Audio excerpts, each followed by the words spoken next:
In America, over 30% of adults and 15% of children are considered obese. So what exactly is obesity? Obesity is a chronic condition in which people gain excessive body weight in the form of fatty tissue.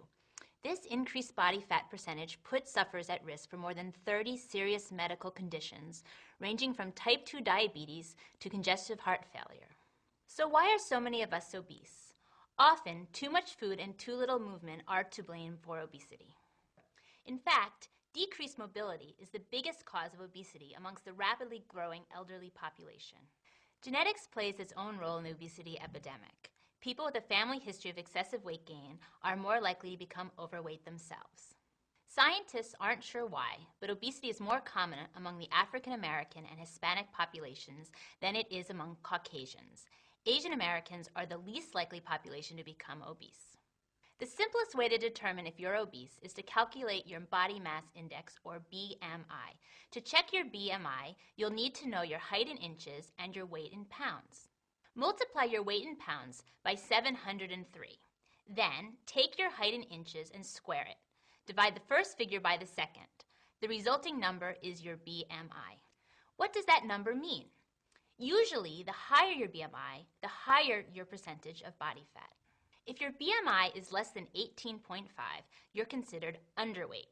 A BMI between 18.5 and 24.9 is considered normal, while one between 25 and 29.9 equates to being overweight. If you have a BMI of 30 or higher, you're considered to be obese. While knowing your BMI is a good start to diagnosing obesity, the number isn't definitive.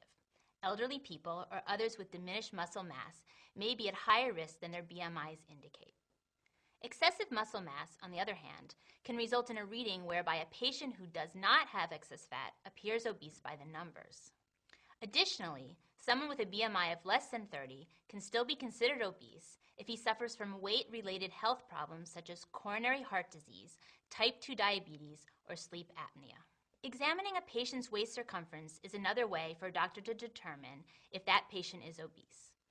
Generally, the more weight carried above the hips, the more likely it is that this excess weight could lead to health problems. A diagnosis of obesity will be made based on a doctor's assessment of your physical health, as well as medical formulas such as BMI. If you think you may be overweight or have concerns about your health, please see your doctor.